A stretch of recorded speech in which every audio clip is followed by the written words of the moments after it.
नमस्कार, मैं एडवोकेट विकास यादव एक बार फिर से स्वागत करता हूं आप सबका एक नई वीडियो में। और आज हम क्वेश्चंस देखेंगे एआईबी एग्जाम में जो प्रीवियस ईयर में आए हैं। ट्रांसफर ऑफ प्रॉपर्टी एक्ट 1882 जो आपका सीरियल नंबर 17 है सिलेबस में, एआईपी 18 के सिलेबस में। उसमें 4 टॉपिक दिए हुए हैं, तो उसमें से ये एक टॉपिक है ट्रांसफर ऑफ प्रॉपर्टी एक्ट। तो 2 क्वेश्चन आने की संभावना है। थोड़े क्वेश्चंस अच्छे आए हैं, क्वेश्चंस का लेवल थोड़ा अच्छा है काफ़ी, अगर हम देखें और सब्जेक्ट की कंपैरिजन में। टीपीए के क्वेश्चन एआईबी एग्जाम में अच्छे पूछे गए हैं। थोड़ा सा आपको बेरेक्ट में ढूंढने में दिक्कत हो सकती है, तो अपना बेरेक्ट साथ में लेके बैठिए और जितने भी इंपॉर्टेंट सेक्शंस हैं आप उनको मार्क कर लीजिए, जितने भी इंपॉर्टेंट कंसेप्ट हैं उसको अच्छे से समझ लीजिए।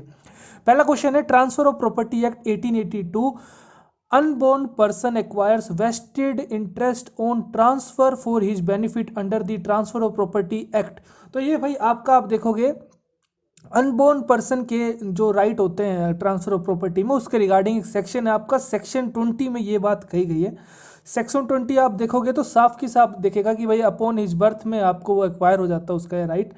लेकिन आपको साथ के साथ यहाँ पे ये समझना पड़ेगा कि इसके अंदर जो कंसेप्ट निकल के आता है, तो सेक्शन 19 वेस्टेड इंटरेस्ट के बारे में बताता है और सेक्शन 21 कॉन्टिंजेंट इंटरेस्ट के बारे में बताता है। दोनों ही कंसेप्ट समझने की जरूरत है। जो वेस्टेड इंटरेस्ट होता है वो बाय बर्थ हो जाता है, मतलब उसके लिए कोई अलग से कंडीशन नहीं चाहिए आपको। अगर किसी ने बोल दिया कि मेरे मरने के बाद इस इंसान को प्रॉपर्टी मिलेगी, तो ये वेस्टेड इंटरेस्ट है, क्योंकि इंसान की मौत होनी है, इसमें कोई कंडीशन नहीं है कि वो कभी नहीं मरेगा, कभी ना कभी तो मरेगा ही। लेकिन जो कॉन्टिंजेंट इंटरेस्ट है उसमें पर्टिकुलर कुछ कंडीशन दे दी जाती है, जब तक वो कंडीशन फुलफिल नहीं होगी तो आप वो इंटरेस्ट आप ट्रांसफ़र नहीं कर पाओगे।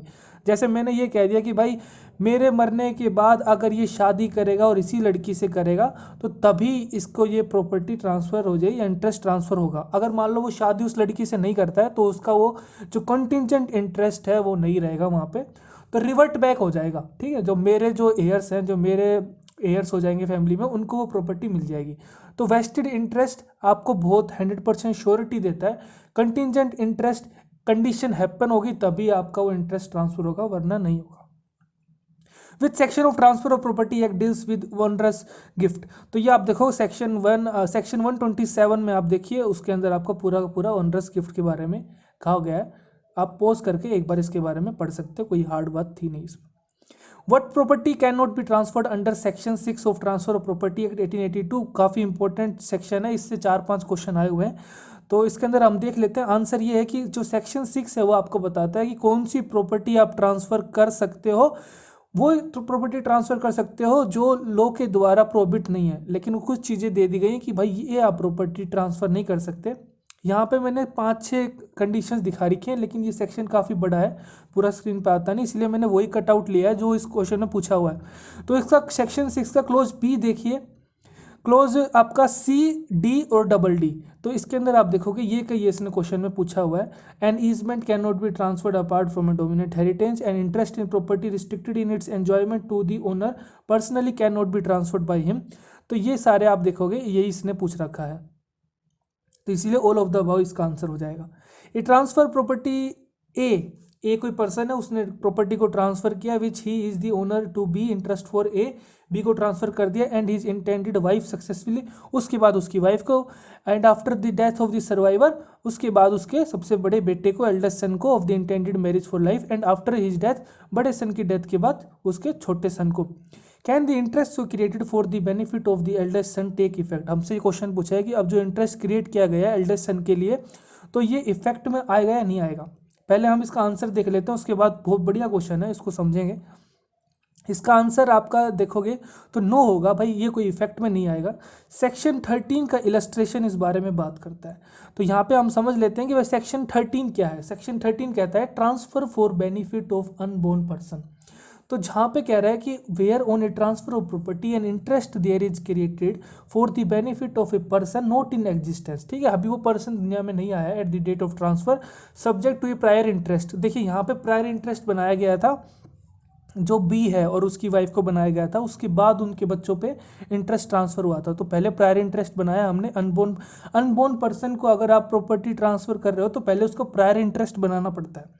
Bye the same transfer the interest created for the benefit of such person shall not take effect. तो कह रहा है ये इंटरेस्ट तभी इफेक्ट में होगा अनलेस कह रहा है कि it extend to the whole of the remaining interest of the transfer of the property. इस लाइन का मतलब क्या है? इस लाइन का मतलब यही है कि जो ट्रांसफरर है अगर उसकी डेथ से पहले अनबोर्न पर्सन की बर्थ हो जाता है तो भाई वो रिवर्ट बैक कर जाएगा ट्रांसफरर के पास, ठीक है। पहले ट्रांसफरर अपनी पूरी लाइफ जिएगा जब तक उसकी डेथ नहीं हो जाती, तब तक फिर अनबोर्न पर्सन पे ट्रांसफर ऑफ इंटरेस्ट नहीं होगा। तो इसीलिए इसने लिखा हुआ है कि शैल नॉट टेक इफेक्ट, ठीक है। यहाँ तक बात खत्म। कह रहा है इफेक्ट में तब आएगा, अनलेस वर्ड यूज कर दिया कि हाँ इफेक्ट में तब आएगा unless it extends to the whole of the remaining interest of the transferor in the property. इस बात का यही मतलब है।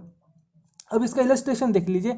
इलस्ट्रेशन में जो इसने लिखा हुआ है वही अपने क्वेश्चन में पूछा हुआ है, जो मैंने हाईलाइट किया उसमें लिखा हुआ है the interest to created for the benefit of the eldest son does not take effect. तो हमारा आंसर हो जाएगा कि नो आंसर हो जाएगा, डज नॉट टेक इफेक्ट। क्यों? Because it does not extend to the whole of as remaining interest in the property. तो भाई अगर ए का अगर आपका देख लीजिए कि भाई ए की डेथ हुई नहीं है और उसका जन्म पहले हो गया उस एल्डेस्ट सन का, तो वहाँ पर रिवर्ट बैक प्रॉपर्टी हो जाएगी ट्रांसफरर के पास, और फिर ट्रांसफरर जब तक जिंदा है जब तक वही इंजॉय करेगा उसका, ठीक है ना। तो ये यहाँ पे एक थोड़ा सीखने की बात थी। कैविएट एम्पटर का ये आपका मैक्सिम है, इसका मीनिंग होता है the purchaser be aware the buyer be aware.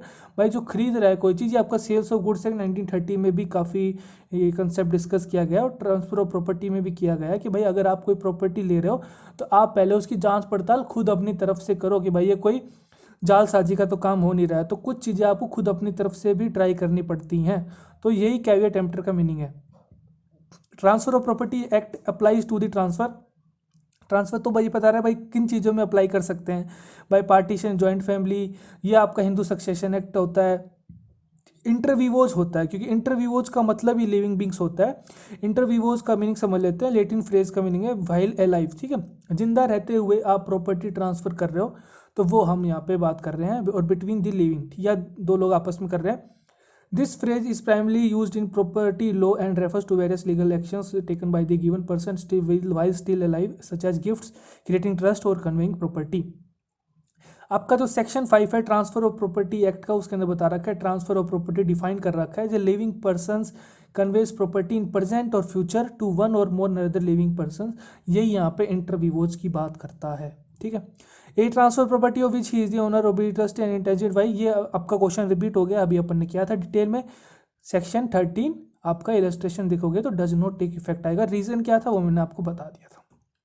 A transfer of an interest in specific immovable property for the purpose of securing the payment of money advanced or to be advance by way of loan. आप देखोगे ये पूरा जो definition है ये mortgage की definition होती है। सेक्शन आपका ऑप्शन सी आंसर हो जाएगा।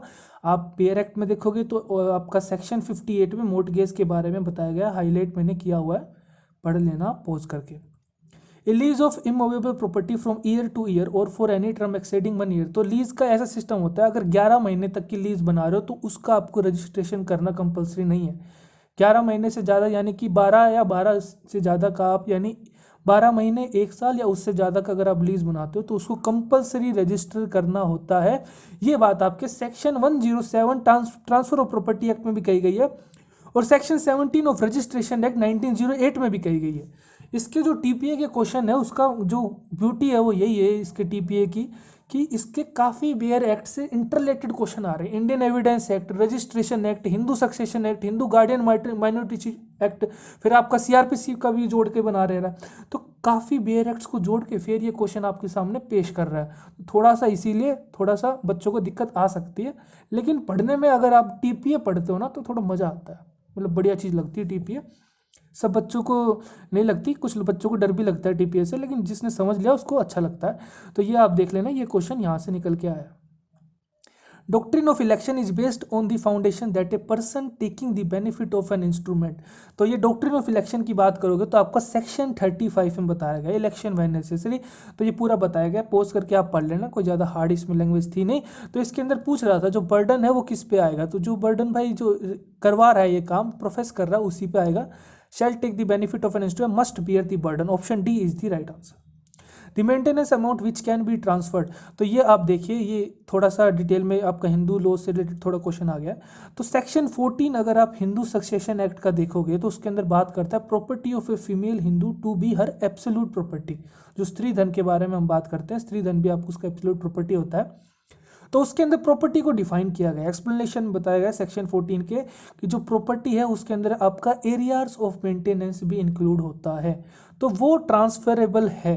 अब ये क्यों है वो आप देखिए, सेक्शन 6 खोलिए टीपीए का, उसके अंदर आप देखोगे डबल डी क्लोज देखिए, a right to future maintenance in whatsoever manner arising secured or determined can not be transferred, यानी ऑप्शन ए और बी आपका इसलिए गलत हो गया।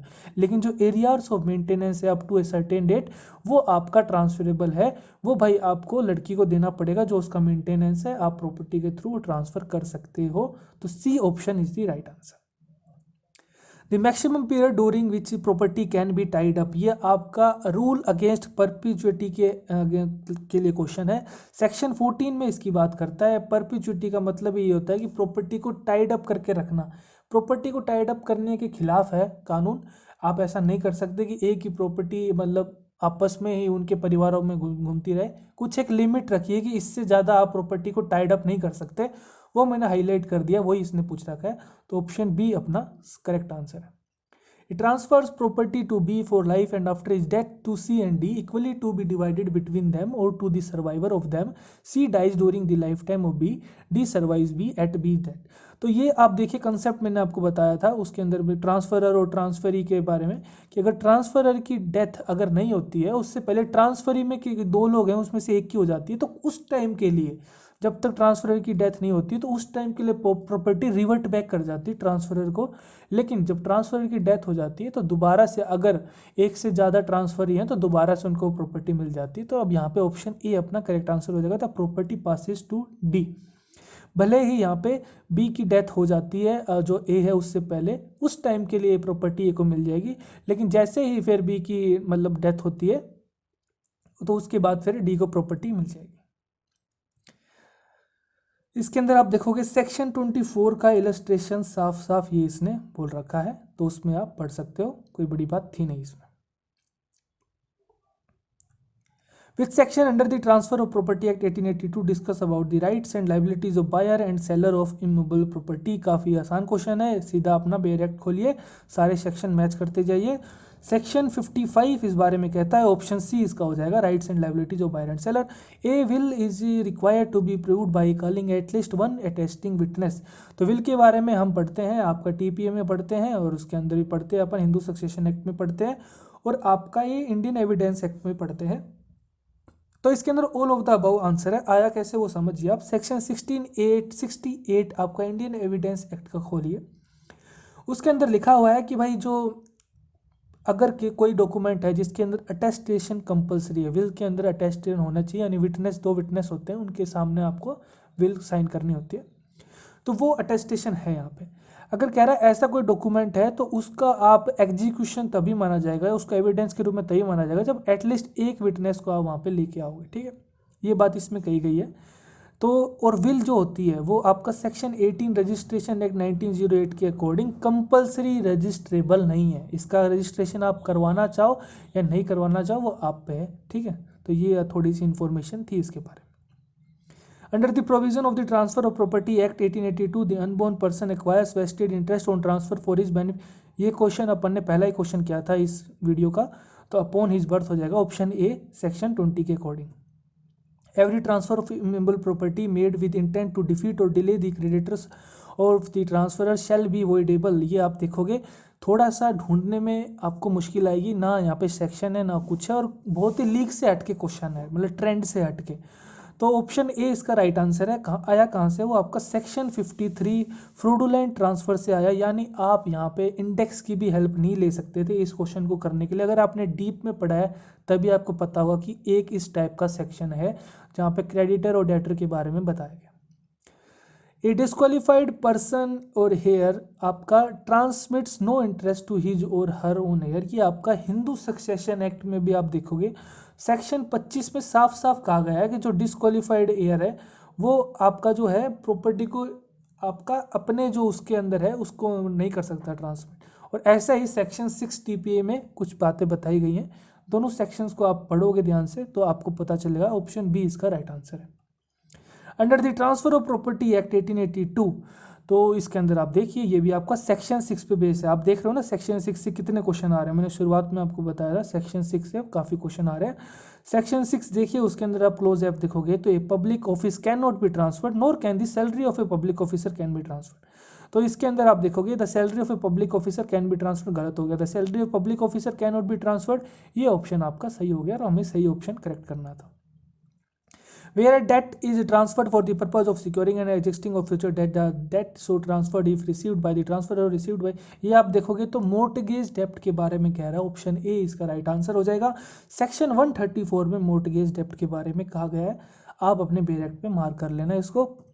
Which is the following correct statement, तो विल और कोडिसिल के बारे में आपको पता होना चाहिए। विल और कोडिसिल में क्या होता है कि विल अगर आपने बना दी तो ठीक है, लेकिन कोडिसिल भी कई बार लोग यूज करते हैं क्योंकि विल में अगर कोई चेंजमेंट करना होता है तब हमें कोडिसिल की हेल्प पड़ती है। तो ये आप समझिए कि अगर विल है तो जरूरी नहीं कोडिसिल होगी, लेकिन कोडिसिल है तो इसका पक्का पक्का मतलब है कि विल है, और कोडिसिल हमेशा विल के बाद आती है, ना कि कोडिसिल पहले विल से आता है। जो ही मैंने 3-4 बातें बताई उन्हीं को लेके ये उसने क्वेश्चन पूछ लिया। तो इसका ऑप्शन होगा A, there can be a will without a codicil. हमें जरूरत नहीं है कि भाई विल है तो कोडिसिल होगी, अगर बिना करेक्शन के भी अपना जो है तो विल हो सकती है। Which of the following is not an essential for a valid sale, sale के लिए क्या क्या असेंशियल एलिमेंट्स होते हैं, शुरुआत के जो 3 होते हैं वो असेंशियल एलिमेंट्स है, आखिरी का ऑप्शन असेंशियल नहीं है। ये आप पढ़ सकते हो, आपका जो टीपीए है उसके अंदर सेक्शन 54 के अंदर बताया गया। Doctrine of list pendens, list pendens आपका एक मैक्सिम है, जो आप देखोगे कि भाई जो पेंडिंग सूट्स होते हैं उसके अंदर हम जो कहते हैं कि कोर्ट का पूरा कंट्रोल होता है कि भाई जब तक प्रॉपर्टी अगर चल रही है मैटर में तो आप उस प्रॉपर्टी के साथ छेड़छाड़ नहीं कर सकते, ये वाली बात कही गई है आपके section 52 of transfer of property act में। इसके बारे में transfer of property pending suit relating thereto, तो यही हमसे क्वेश्चन पूछ रहा था, आप पढ़ सकते हो आराम से। Who among the following can not transfer N immovable property, तो इसके अंदर आप देखोगे कि ये आपका section 8 Hindu minority and guardianship act आप देखोगे तो उसके अंदर ये बता रखा है कि जो नेचुरल गार्जियन है वो विदाउट परमिशन ऑफ कोर्ट, आप देखोगे क्लोज ये आपका सब सेक्शन 2 सेक्शन 8 का, वो नहीं कर सकता, मोर्टगेज नहीं कर सकता, चार्ज नहीं कर सकता, ट्रांसफर नहीं कर सकता प्रॉपर्टी का, ये यहाँ पे बात कही गई है। मेरे अकॉर्डिंग इसका आंसर सी होना चाहिए, लेकिन जो आपकी आंसर की है उसमें मुस्लिम विडो दिया हुआ है, मुस्लिम विडो भी ये नहीं कर सकती है, ठीक है, उसको भी मतलब कोई आज़ादी नहीं है, प्रॉपर्टी कोई भी जो ट्रांसफ़र है इमूवेबल प्रॉपर्टी का वो नहीं कर सकती है, क्योंकि मुस्लिम विडो केवल इंजॉय कर सकती है उस प्रॉपर्टी को, ठीक है। जैसे अपना फीमेल अपना देखे हिंदू में तो फीमेल जो विडो होती है हिंदू विडो होती है वो एब्सोल्यूट ओनर होती है उस प्रॉपर्टी की, वो कुछ भी कर सकती है। जो अभी हमने एक क्वेश्चन देखा था उसके अंदर सेक्शन में कि वो भाई उसका जो सेक्शन 14 है उसमें वो एब्सोल्यूट ओनर होती है, ठीक है, तो वो कर सकती है, लेकिन मुस्लिम विडो ऐसा नहीं कर सकती, वो एब्सोल्यूट ओनर नहीं हो सकती, वो केवल जब तक जिंदा है तो उसका एंजॉय कर सकती है, ठीक है। तो मेरे अकॉर्डिंग आंसर आपका सी भी है और बी भी है, तो ये आपको ग्रेस मार्क यहाँ पे मिलना चाहिए। The doctrine of list pendens was explained in the leading case of, ये भाई आपको पता है तो ठीक है, एक ही केस का क्वेश्चन आया है प्रीवियस ईयर में, इसके 30 के क्वेश्चन आए, लगभग 30-31 क्वेश्न आए, उसमें से एक ही क्वेश्चन है जो केस लो बेस पे आया है, तो बेल्मे वर्सेस सेबिन ये इसका आंसर है, जो डॉक्ट्रिन ऑफ लिस्ट पेंडेंस पे बेस है, पता है तो ठीक है, वरना आगे बढ़िए। What kind of property is transferable, तो ट्रांसफरेबल आपका मतलब आ जाता है, तो हम यहाँ पे सेक्शन 6 की बात कर रहे हैं, सेक्शन 6 की बात कर रहे हैं, तो आप देख लीजिए सेक्शन 6 में साफ साफ कहा गया है कि वही प्रॉपर्टी ट्रांसफरेबल है जो लोग के द्वारा प्रोहिबिट नहीं करी गई है। Which of the following does not come under the immovable property as per the TPA transfer of property act, तो उसके अंदर बता रखा है इमूवेबल प्रॉपर्टी में 3-4 चीज़ें बता रखी है, टिम्बर विम्बर या फिर ग्रोइंग ग्रास वगैरह, उनको छोड़ के सब इमूवेबल प्रॉपर्टी हैं, लेकिन sales of a ceiling fan ये आपका मूवेबल प्रॉपर्टी है, इसलिए यहाँ पे ऑप्शन ए हमारा राइट आंसर हो जाएगा। विच of the following is not a vested interest, vested interest मैंने आपको बताया था सेक्शन 19 में बताया गया है कि जहाँ पे कोई पर्टिकुलर कंडीशन नहीं दी हुई, ठीक है, कि भाई जब वो फुल करोगे वो कंडीशन हैपनिंग होगी, उस कंडीशन का मूवमेंट होगा तभी आपको वो इंटरेस्ट ट्रांसफर होगा। तो सारे ऑप्शन पढ़ लो कि भाई A stipulates that title in a property sale pass, A कह रहा है कि भाई सी को प्रॉपर्टी का टाइटल जब पास हो जाएगा मेरे मरने के बाद, तो भाई इंसान मरेगा तो सही ना, एक ना एक दिन तो मरेगा ही, तो इसमें कोई 2 कंडीशन तो बन नहीं रही ना, एक ही कंडीशन बन रही है। ऐसे ही बी के अंदर देखो, ऐसे ही डी के अंदर देखो, लेकिन सी के अंदर देखो, ऑप्शन सी पढ़ो, A stipulates that title in a property sale pass to C if he marriage B, भाई अगर वो उससे शादी करेगा उसने पर्टिकुलर नाम बता दिया कि बी से शादी करेगा तभी होगा। अगर बी से वो बंदा शादी नहीं करता है तो सी को वो जो ए से द्वारा जो प्रॉपर्टी पास होनी थी वो नहीं मिलेगी। तो यानी यहाँ पे एक कंडीशन है, वो कंडीशन फुलफिल होगी तभी वो इंटरेस्ट ट्रांसफर होगा, यानी कॉन्टिजेंट इंटरेस्ट है। ऑप्शन सी कॉन्टिजेंट इंटरेस्ट का एग्जाम्पल है और ए बी और डी आपका वेस्टेड इंटरेस्ट के एग्जाम्पल है। वही हमसे पूछा था कि कौन सा वेस्टेड इंटरेस्ट यहाँ पे नहीं है, तो मैंने आपको बता दिया। सेक्शन 19 और आपका सेक्शन 21 आप पढ़ सकते हो डिटेल में, क्योंकि बहुत ही बेसिक चीज़ें हैं। टीपीए में वेस्टेड और कंटीजेंट इंटरेस्ट आपको पता होना चाहिए। Where the mortgagor deliver possession of mortgage property to the mortgagee and authorizes him to retain such possession until payment of the mortgage money and to receive the rents। ठीक है, profit कर रहा है, मतलब मजे लूट रहा है, तो ये यूज ऑफ फ्रिक्ट्री मोर्टगेज कहते हैं कि भाई कुछ टाइम के लिए अगर आपको लग रहा है कि भाई ये मेरे पैसे लौटाएगा, वो तो लौटाएगा बाद में, लेकिन जब तक अभी पैसे नहीं लौटा रहा तो जो इसकी प्रॉपर्टी से जो भी मुझे फ़ायदा मिल रहा है, प्रॉफिट वगैरह रेंट वगैरह मिल रहा है, वो मैं यूज कर सकता हूँ, मोर्टगेजी वो यूज कर सकता है। तो ये आपका यूज ऑफ फ्रिक्ट्री मोर्टगेज होता है। सेक्शन 58D में इस बारे में कहा गया है। आराम से पोज करके आप पढ़ोगे तो आपको पता चलेगा, सेम बात पूछी हुई है। इसी के साथ ही आपके टीपीए के सारे क्वेश्चन हो गए। वीडियो अच्छा लगा वीडियो को लाइक करिए, खुश रहिए, मुस्कुराते देश का ख्याल रखिए। जय हिंद।